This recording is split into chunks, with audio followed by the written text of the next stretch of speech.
I'm going to dedicate this talk to the rain persons,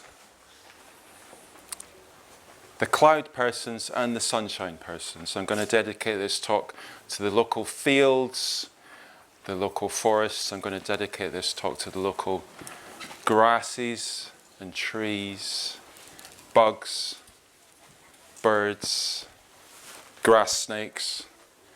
And particularly I'm going to dedicate this talk to the little baby frog who's been visiting my tent recently and making friends with me over the last couple of days. So to all these more than human persons, I dedicate this talk. And I'm going to begin with a little story, personal story, by way of sort of introduction to me and also to set the scene, the topic. And the story takes place on a beach in Argyll, on Machrihanish Beach on the west coast of Argyll. It's a really long, beautiful beach. It's mainly a sandy beach, but there's also pebbles, blue, grey, brown pebbles. And I'm sort of mooching along the beach. And I'm looking ahead. I'm keeping an eye on my dog, Millie, who's sniffing out the dried seaweed and the driftwood and the stuff that's drifted up from fishermen's boats and other boats over the years. And out to sea, and it is out to sea. I mean, it's 3,000 miles until the Americas.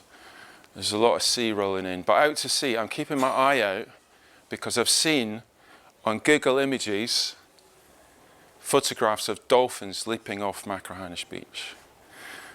So I'm walking along, and then I see them. Not the dolphins. I see these two beautiful, pristine boulders before me. One's about 10 inches in diameter, the other one's slightly smaller, about 7 or 8 inches in diameter. And they really stand out because all the other pebbles are kind of like pebble coloured. And these are the only two pristine boulders like this on the beach. And I stop, they literally arrest me in my progression down the beach. And as I notice them, at the same time, a story appears which goes like this. These two boulders, they began life in a boulder field thousands of miles away at the bottom of the ocean, surrounded by all their other boulders, brothers and sisters and mums and dads and aunties and uncles. And over the millennia, sucked and pulled and tossed by tides and storms and whales and God knows what else, they've travelled together all this time.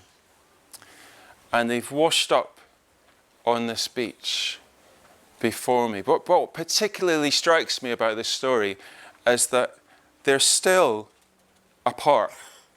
There's 2 inches that separate these two boulders. And that just feels sad. And I'm moved to kneel down, and what I do is I pick up the slightly smaller boulder and I place her cheek against the face of the slightly larger boulder so that they're now together. And there's something right about that that feels good. And then I give them a little bow because there's nobody around and it doesn't really matter. And thank them. Now this is nearly 10 years ago, and here I am still thinking about this and still talking about this. And I feel a lot of gratitude to these two boulders because they reminded me at a time in my life that I needed reminded that there is an enchanted life in things. That there is a story-filled world out there, not just in novels and movies, not just in your head in some kind of imaginal realm, but right here right now in this everyday world, there is an enchantment in things. And that's what this talk is about. It's about how to notice and validate and cultivate your participation in this imaginal activity of everyday life, so that you can end up having a more imaginative life. So that's where we're going. So the title of the talk is Imagination is Reality. The subtitle is the activity and transformation of images in everyday life.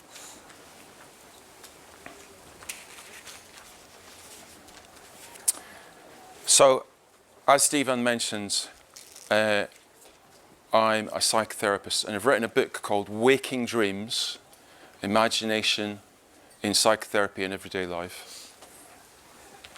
And the talks coming from that work that I've done over the last while. I originally trained up as a psychotherapist to try and get my imagination back again. I thought training to be a psychotherapist would be a good place to go to cultivate your imaginative life. Because as a young person, I definitely had an imaginative life, and I imagine a lot of you did too. So if you're lucky enough to feel safe enough, and if you're lucky enough to be able to sort of run around in the outdoors, childhood is an innately magical, enchanted time where we spontaneously, talk to puppies and plants, shapeshift into lions and goldfish, have imaginary friends. It's a really rich time, really precious time. And in a way that this talks about how we can sort of come back to that in adulthood. And then, via the bridge of an addiction to Enid Blyton novels, I carried over that early childhood enchantment into adulthood appreciation of the arts. And I very much enjoyed literature and the cinema and going to art galleries and whatnot. But then gradually, slowly at first, but gradually, the surface images of everyday life started to fade. They became ever more weightless and empty.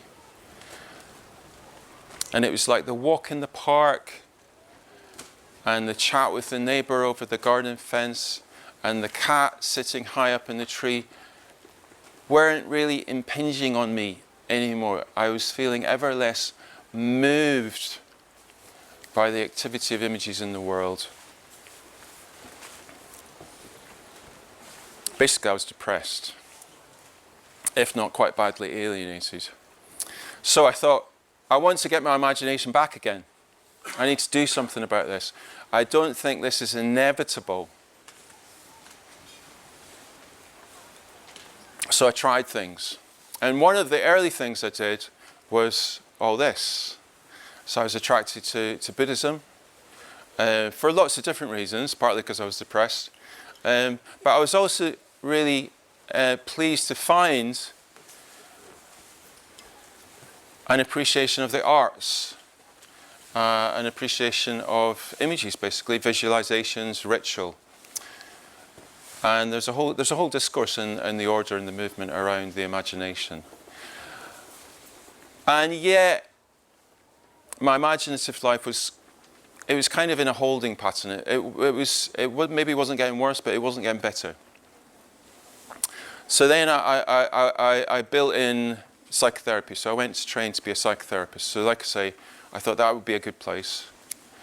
Because particularly in the psychotherapy that I trained up in, there's a valuing of images and imagination. There's all sorts of image-based techniques and methods. There's an interest in story and dream.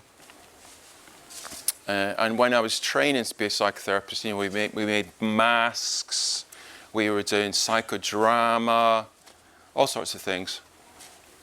I was learning all these fancy techniques to take people in underground seas and up imaginary mountains.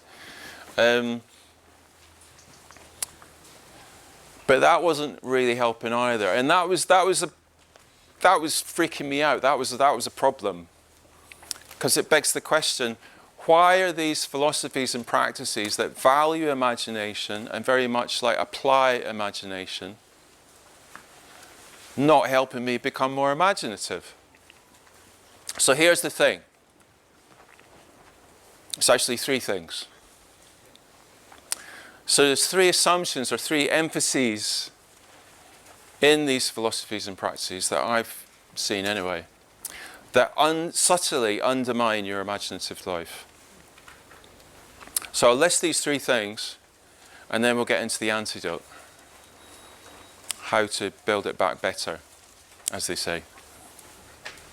So the first assumption, the first sort of emphasis that you often find in practices that employ imaginative life is a results-based emphasis. It's like we're using these images to cultivate certain qualities. We're using these images because we want to move from a certain state to another state. Which is fine. You know, you visualize your Bodhisattva figure or the Buddha figure because you want to cultivate those qualities of wisdom and compassion in your life. Nothing wrong with that. And yet, the danger is that we're subtly assuming that imagination is a kind of machine that can take you from A to B. And in the same way that I don't know how a car works, I just use a car to drive from A to B, so too with imaginative life. If we get too caught up in why we're doing it and where we're trying to get to, we can miss out on the process of imaginative life, the actual imaginative experience in and of itself. And that was really what I was after. But not many places seem to be talking about that. The process, the experience of being imaginative. It was about coming up with images or using images to feel things or have particular insights. So the images weren't worked with as images, they were sort of a secondary importance. This talks about images as a primary focus. The second assumption, the second emphasis that gets in the way of an imaginative life is a rational one. It's a preoccupation with trying to figure out what it means. And again, there's nothing wrong with that, and there's a place for that. And it's very difficult not to wake up in the morning and you remember your dream, and there's a sort of knee-jerk question that comes to mind: what does it mean? And we try to figure it out, we try to puzzle it out, as if it's a problem to be solved. But hey, if you're living your life as a problem to be solved, you're not really going to love your life, right? And so too with imagining. Because thinking about images isn't the same as imagining. And because we live in a very rational culture, and the education systems taught us very much to explain and come up with reasons and to answer why questions,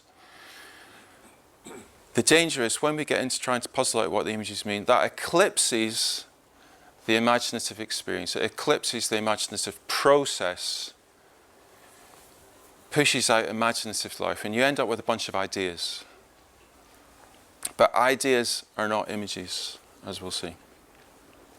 And the third assumption, the third emphasis that gets in the way, this is the big one. Because if you want to have an imaginative life, if you want to re-enchant your everyday life in the world, if your assumption is that imagination is some kind of personal inner realm, a sort of psychological interiority somehow in your skull or something like that, separate from the world, that doesn't really help either, because the boulders that I met on that beach in Macaronish, they were not in my skull. They were on the frickin' beach, right? And I was in a relationship to them, and I was part of a story that had taken place over millennia. That wasn't personal. That wasn't about me and my history. Yes, I was bringing something to that, as we'll see, but it wasn't just about me.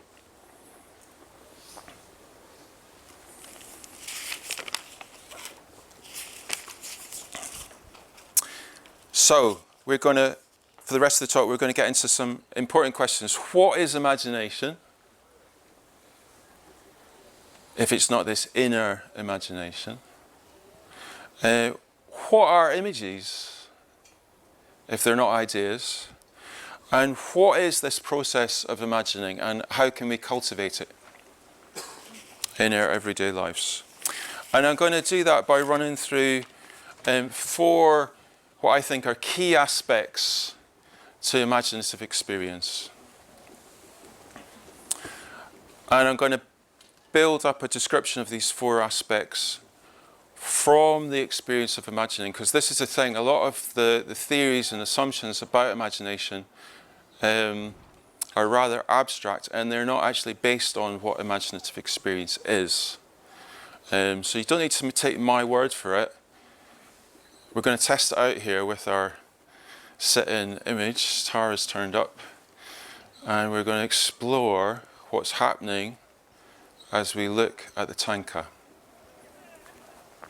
So the first thing about imaginative life, the first key aspect, is that it's embodied. It's embodied. It happens through the senses. So as we look at the tanka, as we take in the image, so this is an image, or it's a painting anyway, if you take it in, what is happening? You're attending to the tanka with your senses. You're taking in the shapes, you're taking in the colours, the textures. And what do you see? What do you see? Well, you see Tara sitting on a lotus in a forest in the nighttime sky, which is not what that is. That's just a painting of the image. The image comes to life when you pass your eyes across it. You don't see brush strokes. You don't see a canvas. You don't see material. You don't see a thing. You see a person. You see Tara. And you don't see a flat canvas. You see a 3-dimensional place. And that's your imagination that allows you to do that.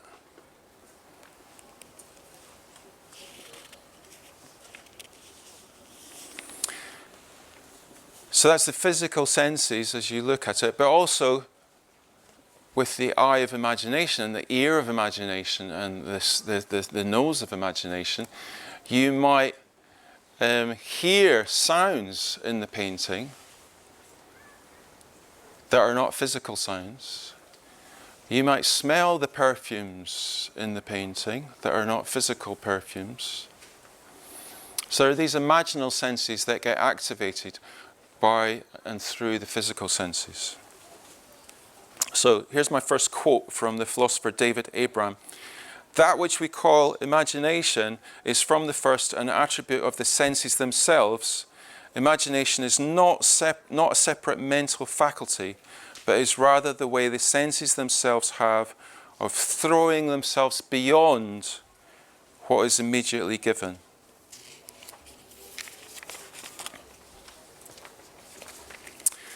So the image isn't the painting. The image is what exists kind of between you and the painting.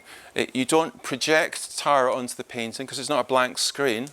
You do bring something of your history with Tara, your assumptions about bodhisattvas, your mood, to your appreciation of the painting, but also the painting brings something to you that evokes qualities and thoughts and feelings in you. It's a co-creation. So there's a subjective component, there's an objective component, but the image arises between the two. It's not in your head. So images arise between self and world. So the art therapist Stephen Levine, he says, imagination can be said to be the bridge between self and world, but we're always on this bridge, always. So the first thing you can do to enhance your imaginative life is to become more embodied. And there's lots of opportunities in the festival to do that. Embodied in the broader sense of not just noticing the sensations in your body, but embodied in the sense of connecting yourself to the world through your body, through your senses, through your eyes, through your ears, through your skin, etc., etc. Joining yourself up to the world through your body, which was what was happening to me on Machrihanish Beach, because I'd been there for a few days and I'd left the city behind and there was no immediate demands pressing on me, and I was just in this kind of dreamy state, a waking dream state. And that allowed me to notice the boulders, and it allowed them to impinge upon me. So that's the first key aspect of imaginative life. It's embodied. The second one is that imaginative experience is immersive. And this is what we all want, right? When you go to the cinema or when you pick up a novel, it's like you want to be transported out of your humdrum existence. You want to be taken out of the Odeon on a rainy Thursday afternoon where you're a little bit depressed, into the life of the novel, into the life of whatever the film is, so that you can sort of feel things that you don't normally feel, and maybe experience life that you don't normally feel through imagination. And here's the thing, for that to happen, you need to recognize that images are places. Images are three-dimensional, encompassing environments. They're not flat, two-dimensional, static paintings on walls or photographs in magazines. Images are places. And this takes time. So if you attend to the painting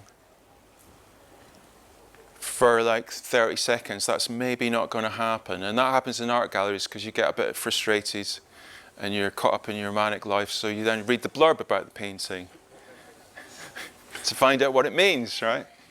Because you want a quick hit of understanding. But that's not why you go to the art gallery, I'd suggest. You go to the art gallery to be moved by images. And that requires that you slow down and attend to the image through your sense experience and allow yourself to be taken into the image as a place, such that you find yourself there with Tara.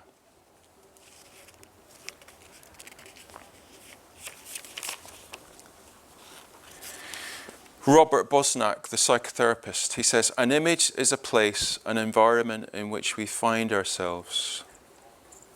And this is really important to the cultivation of imaginative life, because without this understanding, there's the danger that you step back from the image. You stand apart from the image. You wonder about it. It's kind of over there, a thing that you're separate from, that you can observe. And that, again, that tends to move us towards thinking about images. We come up with ideas about what it means.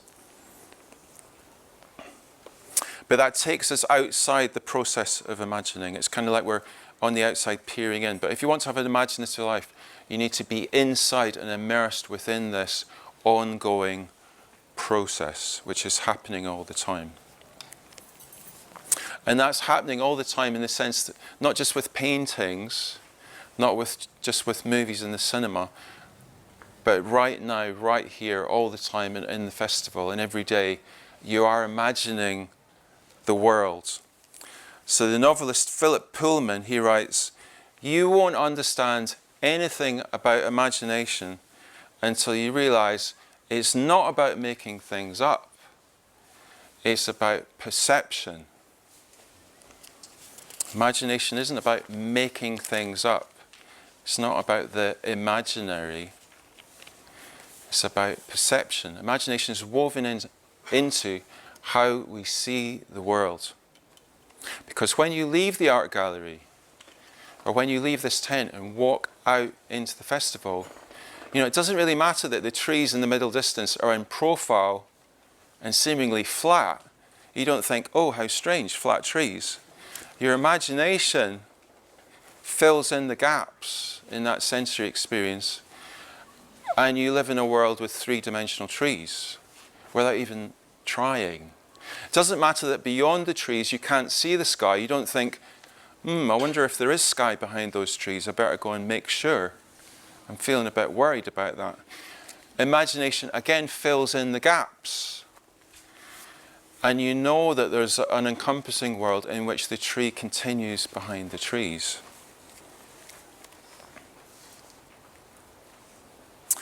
And that was happening to me on the beach in Macahanish. It was just a sort of heightened experience of really, really, really feeling there, really, really, really feeling present and attending to my sense experience, being in a place and drawn into the story of these two boulders, which takes me into the third aspect of imaginative life, which is that it's temporal. It's happening in time. So images are not static objects. Paintings are static objects, but images are alive. Images are a process, they're an activity, they're on the move, and they're passing through time. An imaginative experience isn't just about filling in the gaps in sensory detail. It's also about filling in the gaps, the story gaps about the past and the future.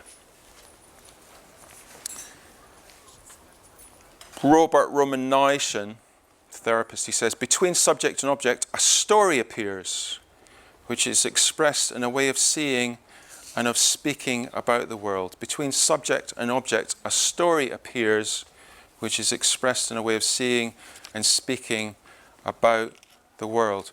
So when you attend to the tanka, to the painting, you might know, I'm just assuming you are, because this is what happens to me and a lot of other people, but it's kind of like there's a backstory. It's like she's not just been there all day waiting for you to turn up. She's been, I don't know, she's been, in the dance tent or doing her yoga class, talking to her like frog friends by the pond, brushing her teeth, having her breakfast. And now she's turned up on her lotus to do her lotus thing. And then later on, what's going to happen next? We don't know, but imagination will be providing you with possibilities, future possibilities.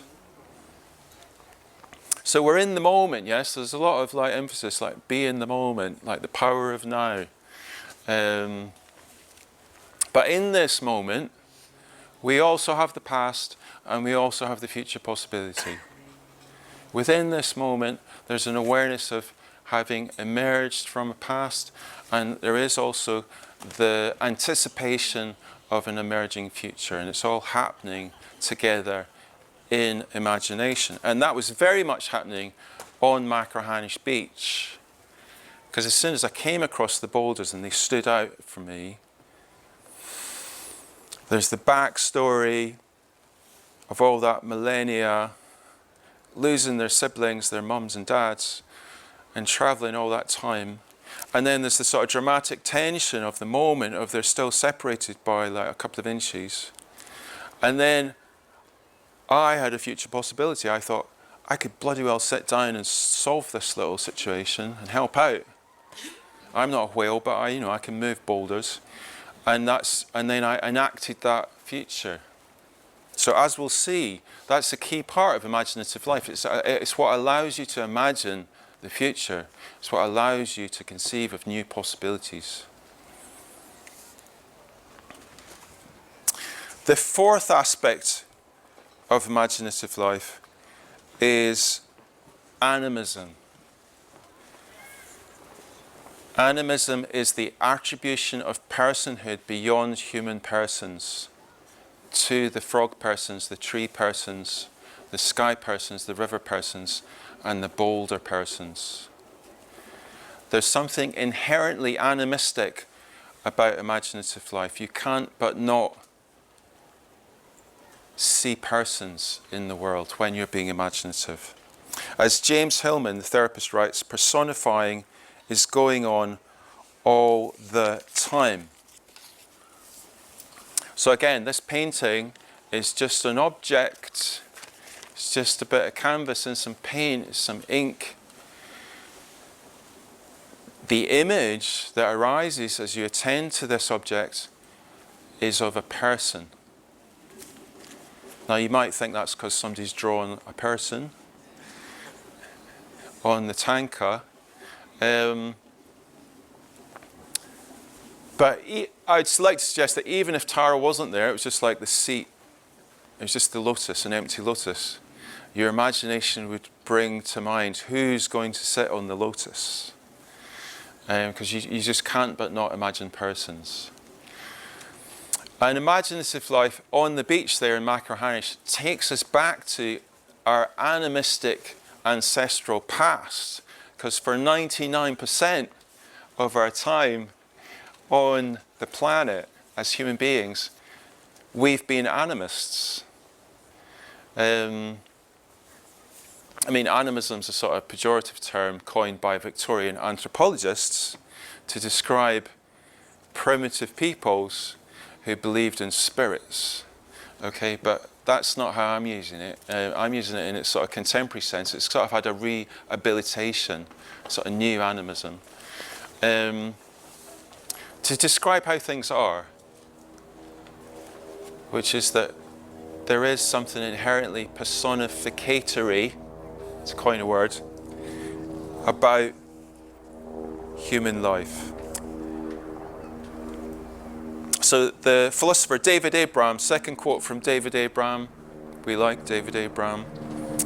He writes of animism, the earthly world is felt as a vast, ever unfolding story in which we, along with the other animals, plants and landforms, are all characters, a terrain filled with imagination.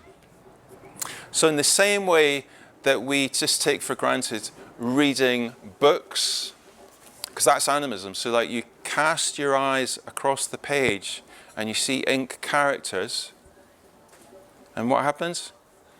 A story appears filled with characters who are alive, and you hear their voices.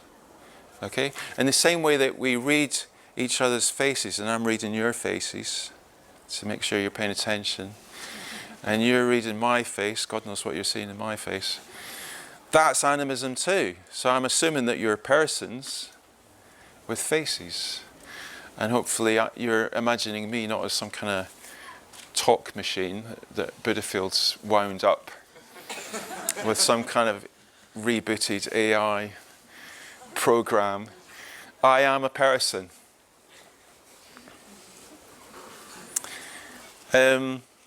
It's happening all the time. So not just when we read, which is probably where it's most evident and taken for granted, but all the time we read the weather in the sky.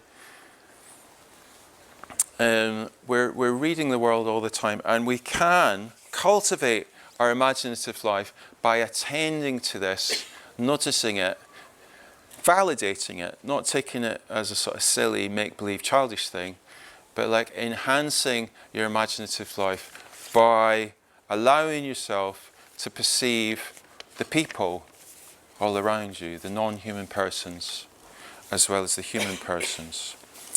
So rather than treating images as, so like images in dreams, images in fantasies, memories, Rather than treating images or stories, novels, rather than treating them as concepts or ideas, or turning them into sort of archetypes, or maybe it's like a part of you, or your inner object, treat them as persons. Come into a relationship with these images as people, and your imaginative life will take off. So I've described to you these 4 aspects of imaginative life. So it's embodied, it's immersive, it's storied, temporal, and animistic. And this is the imagination that you find in depth psychology. This is the imagination that you find in the Romantic poets, Coleridge, Wordsworth. It's the imagination you find in William Blake. It's the imagination that anthropologists find amongst indigenous people. But the problem is, it's not the imagination that you find in contemporary society. It's not the imagination that we have in our world. Because we live in a disenchanted world, stripped of imagination. So if you look in the dictionary, don't believe the dictionary. Good to read your dictionary, but don't take it as gospel. So the dictionary, this is what it says about imagination. The act or power of forming mental images of something not present to the senses. The act or power of forming mental images of something not present to the senses. Or, another one, pictures in your mind of people, places and things you have not experienced. So the dictionary definition is very much one of an inner imagination. So the common conception is of an entirely mental or inner fantasy imagining that's separate from normal, everyday sensory experience. Because in the conventional understanding of the world is not imagined. In the conventional understanding, imagination is like a faculty that you can use maybe when you're in an art gallery or you're trying to be creative or like write an essay or something, but then you sort of turn it off again and you go back to seeing things as they really are. You don't want to get too imaginative, you don't want to get too carried away by your fantasy life. You want to be real, you want to be objective, you want to be in touch with what's true and factual and scientific. That's the world that we're living in. And the rain persons have come back again. We're living in a disenchanted world where boulder persons and tree persons and rain persons are just imaginary. They're just made up. It's a pejorative. And the only proper place that belongs is inside your mind. Maybe in a therapist's consulting room, but certainly tucked away and separate from what is actually ostensibly meant to be a dead world full of objective facts, without consciousness, without feeling, without purpose or intelligence. That's the disenchanted world view that we're up against.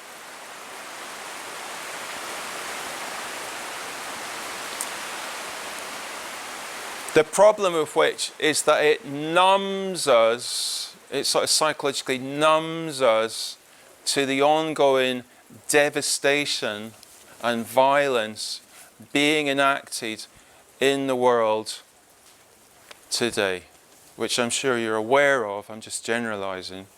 But this disenchanted worldview has been what's allowed our culture to reap havoc on the world. Because if the world's dead, it doesn't matter. We can mine those boulder fields, we can saw them into bricks, and we can use them to build walls of separation and power and division. Because we're certainly not going to have a conversation with them, because they're dead.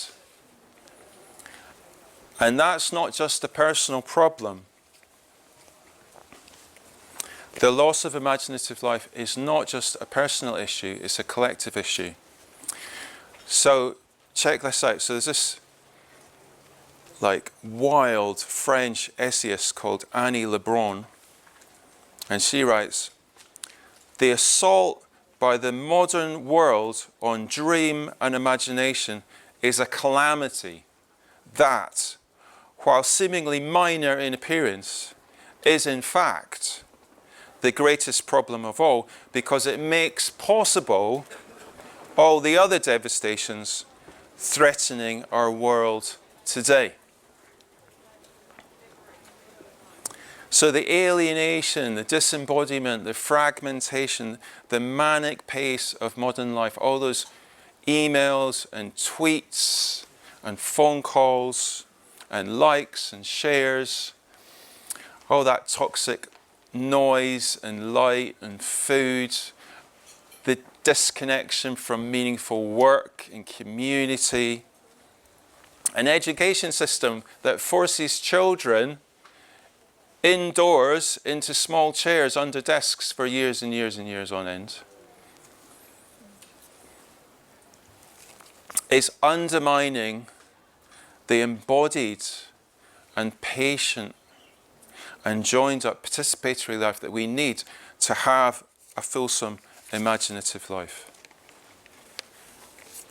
So at the very moment that we need imagination, perhaps more strongly than ever, we find imagination at its most impoverished.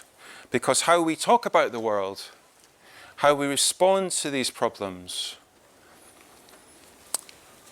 how we seek to find a way through the multiple crises facing us today, personally and collectively, will depend upon either the limitations or the possibilities of our imaginings. Because imagination is an important precursor to any kind of change or transformation. So it doesn't matter if you've got a good idea. It doesn't matter if you've got like a really strong idea and you feel passionate about something. If also you don't have that as a realistic possibility in your imagination. Basically, if you can't imagine a better life and world, it's not going to come into being. It's not going to happen. So like on the beach, Macrahanish, there's a situation, they're 2 inches apart, and that's sad. And imagination allowed me to conceive of the next step, and then I enacted that. So that's the sort of microcosm. I mean, that's happening every day. You know, you get on a bus and you think, where am I going to sit? Oh my God, don't like that guy, sit over here. So in all these like really small ways, but also in bigger and more significant ways, and collectively, imagination is kind of like a chrysalis where we can learn to let go of how we normally do things and dream up how else we'd like to do life. But this is getting harder. So Mark Fisher, he famously writes, "It's easier to imagine the end of the world than the end of capitalism." It's easier to imagine the end of the world than the end of capitalism. So, you know, you don't need to look too far back to see the latest dystopian Hollywood movie about the end of the world. But can anyone remember the last Hollywood movie that imagined a better world? Post-capitalism? I've not seen it yet.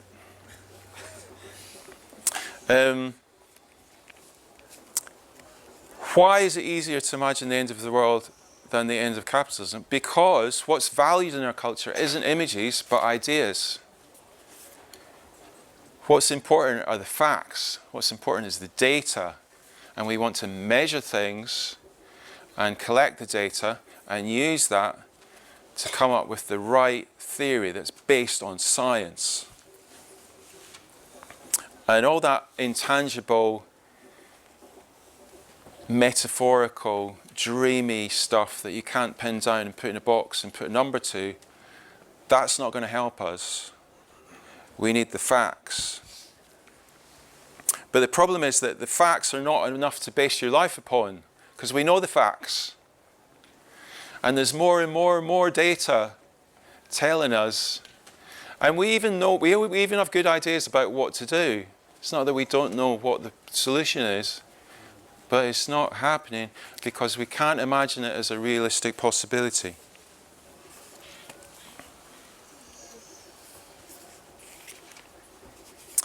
Einstein, every good talk needs a quote from Einstein.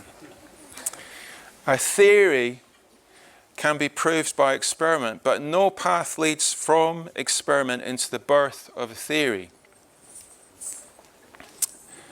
So you've got a theory, you can prove it with an experience, but coming up with that theory is an act of imagination. So you get the data. There's these two boulders on the beach. That's data, that's experience. Theory is a story about the world, about these boulders traveling across the ocean beds. So scientists have theories, but they're stories too. Not stories in the sense of like bedtime stories or tall tales, but stories in the sense of a narrative framework that shapes how you see the world. Story in the sense of what you see as valuable, how you filter out certain experiences and are attracted to other experiences. That's what a theory is, it's a story.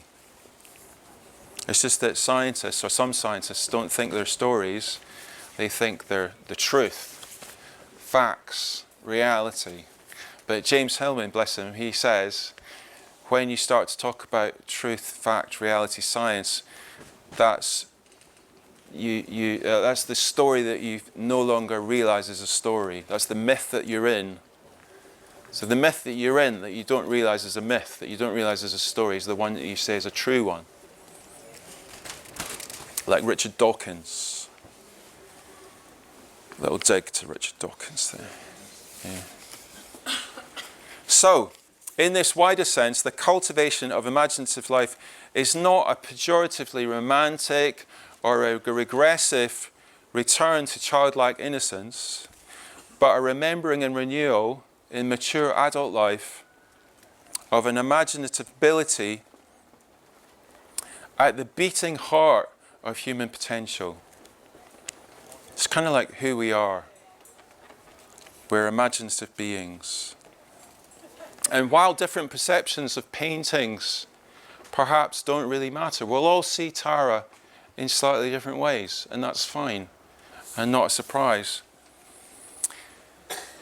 But how we imagine ourselves, and how we imagine each other, and how we imagine the world, and our sense of belonging in the world, very much does matter. Because there's no getting away from imagination. The choice isn't, as per the dictionary, to just learn to strip out your fantasy of the world and learn to see it objectively. It's not as simple as that. It's not black and white like that. It's not clear cut like that. As if there's a proper, accurate imagining of what's real and then all these fantasies on the other hand. It's more like a spectrum. It's a matter of degree, because there are fantasies. There are fantasy imaginings at one end of the scale. And they're habitual imaginings, maybe based more on the past than on evidence of the senses. So if you were like really lost in a fantasy and you looked at this painting, you might see a dragon or a spaceship or a giraffe, because you're not really taking in the evidence of your senses. You're caught up in a habitual fantasy of being attacked by giraffes or something. And we recognize that in our lives because we can get caught up in these stories, these habitual stories, and we repetitively find ourselves in the same kind of relationship. We find ourselves in the same kind of thought pattern or argument, where maybe we see people as accusatory or critical or bored with us because that's what we're used to. And that's what's happened to us in the past. And so we come to expect and imagine that's what's happening in the present, and that's what we're always going to get, because it's always been like that. So you can get locked into imaginative life. And that's an impoverished imagining. But if we can allow in new imaginings, if we can allow in the evidence of our senses, if we can allow in new possibilities, and that's difficult, and that's where the work is, because that's kind of scary. To step away from your old story and step into a new story. But if we can do that,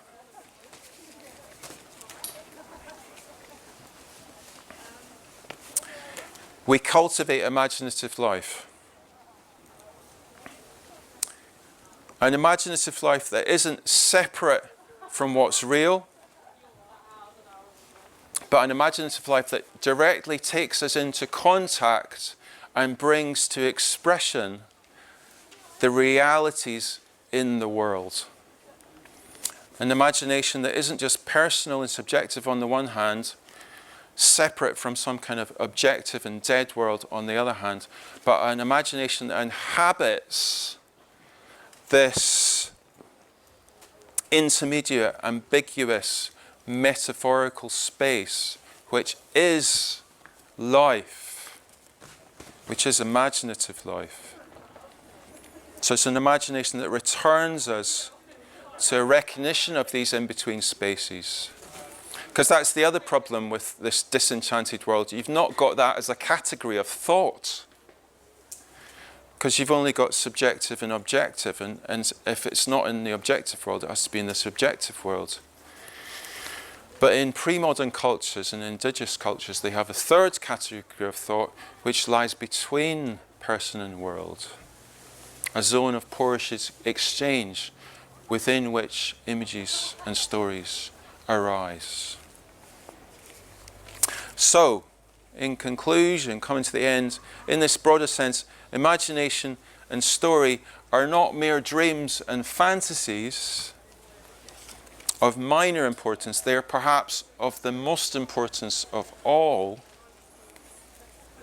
And in summing up, the reanimation of the world, the restitution and recollection of that enchanted existence that you might remember from childhood,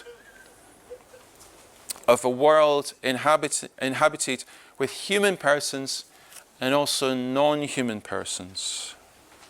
That's perhaps the profound basis of love and connection that we need to turn back from destroying ourselves. And hopefully the talk's given you a few pointers as to how to go about recollecting and recovering that in your life, and reimagining not just who you are and how you are, but also reimagining the possibilities of this glorious festival and world. Thank you.